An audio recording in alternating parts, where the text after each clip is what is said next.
Ate, meron na akong work! Yes! Pero bago ang lahat, I just wanna say thank you so much po sa lahat ng nanood ng aking video sa TikTok, sa lahat ng nag-share, nag-comment, at nag-offer ng tulong. Ay, grabe dahil naiiyak ako on that day. Di nyo lang alam. Ako yung taong masayahin, pero in reality, deep inside ang dami ko lang dinaramdam. Super stressed na ako. So, eto na nga. So, yung vlog natin today is about kamusta na kami dito. Oo. Today is March 15 dito sa Dubai. And kung nakita niyo sa mga balita, yes, may mga pag-aata-atake pa. But honestly, super normal pa rin naman ang buhay namin dito. Hindi naman namin pakailangan ng, alam mo yung repatriation bang tawag doon. Kaya sa mga nanonood na if you are either somewhere out there, kung may mag-anak ka dito, okay naman kami, wala namang nakakaano talaga. Hindi naman kami umabot sa level na yung, alam mo, yung mga putok-putok na OA, ganon. Wala.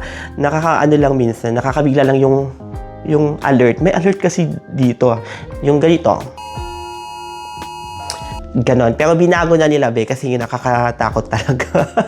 But, yun nga, aside from mga nakikita nyo sa media, by the way napakadaming mga AI-generated mga ganon. So, huwag kayong agad maniniwala sa mga balibalita. And, meron din palang rule dito na hindi ka pwedeng mag-post ng, alam mo na, kung kunwari may lumipad na bombalets dyan sa tabi mo, hindi mo pwedeng i-post sa social media, okay?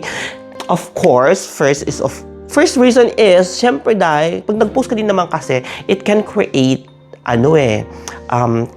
takot. Kaya it's better not to post anything also. Di ba? So yun na nga, dun tayo sa paano ako nakahanap ng trabaho dito sa Dubai na ganito na merong bombahang nangyayari. Kasi sa mga dito, kadamihan ngayon, sa mga hindi nakakaalam, tinatrabaho ako dati sa hotel. And now, isa sa mga pinaka-apektado talaga dito, is yung mga nagtatrabaho sa hotel. Like, super OA. Yung iba, nagtatanggalan. Yung iba, nagkakaroon na ng unpaid vacation. Mga ganun, Yung iba naman, reduce na into 40 to 50% yung kanilang mga sahod. Kaya nakakaloka talaga. Sobrang hirap ng sitwasyon dito when it comes sa paghahanap ng work. Sobrang apektado. Madami kaming apektadong mga OFW ngayon dito na nanganganib matanggalan ng trabaho. Yung iba naman, nandito pa sila since last year na nagbabaka sakali makahanap ng work. Hanggang ngayon wala pa silang work. Tapos dumagdag na to. Tapos Ramadan pa. So, grabe mare. Pero I'm just really thankful kasi dahil sa post ko sa TikTok, may kabayan na super kind na minessage ako na, ay, baka pwede ka, maybe I can help you. So, ayun. Sinanya yung CV ko sa HR nila and then later on, nag-message, ganyan. Tapos, I did the interview also. And, girl, I'm not even sure sa interview. Talagang sabi ko, oh my God, I think I failed her. Kasi, yung mindset ko, talagang hindi ko alam kung saan siya papunta, Kasi, nag-uguluhan talaga ako kasi ilang araw na akong walang work. Hindi ko alam kung saan ako pupulutin. Wala akong sapat na ipon.